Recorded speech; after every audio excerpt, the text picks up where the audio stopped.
Good morning friends.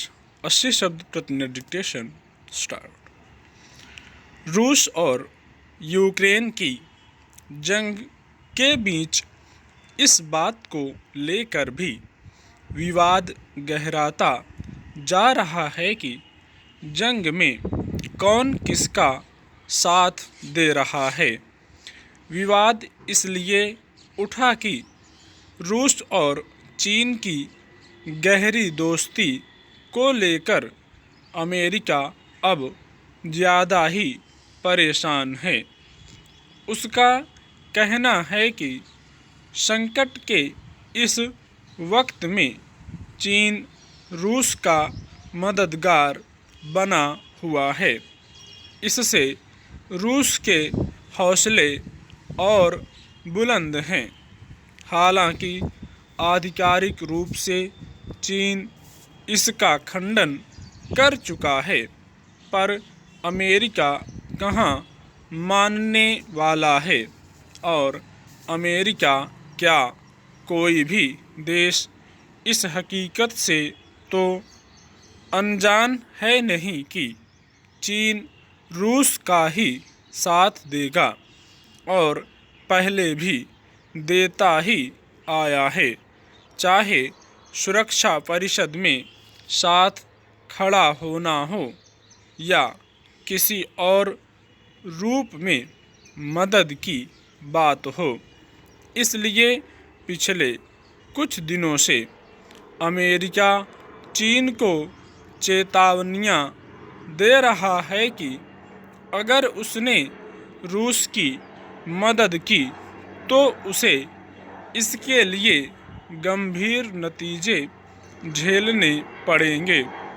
हालांकि वह करेगा क्या, इसका खुलासा नहीं किया। अमेरिकी राष्ट्रपति जो बाइडेन ने चीन के राष्ट्रपति शी जिनपिंग से हाल में करीब पौने 2 घंटे बात की।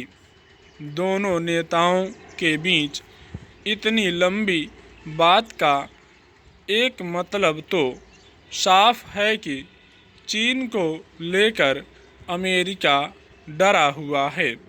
उसे लग रहा है कि अगर संकट के इस दौर में चीन और रूस एक साथ आ गए तो वैश्विक राजनीति में उसके दबदबे को लेकर नई चुनौती खड़ी हो जाएगी और रूस पर शिकंजा कसने की अमेरिकी रणनीति पर पानी फिर सकता है।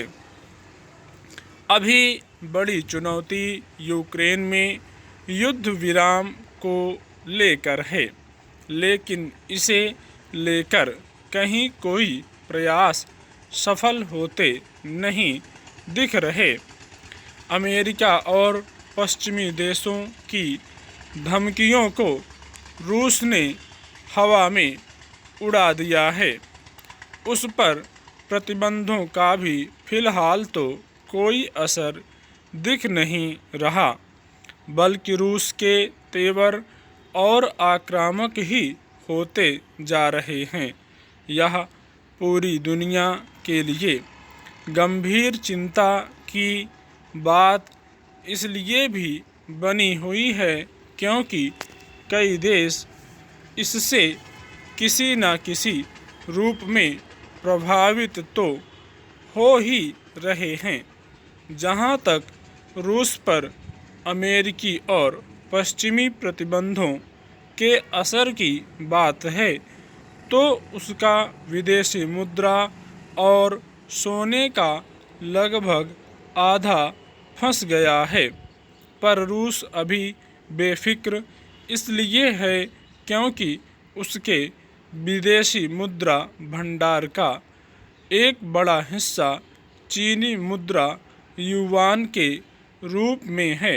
वैसे इस हकीकत से इनकार नहीं किया जा सकता कि भले रूस कितना ताकतवर क्यों ना हो, अचानक यूरोप से व्यापार बंद होना किसी बड़े झटके से कम नहीं है, पर इसकी भरपाई चीन से कर सकता है।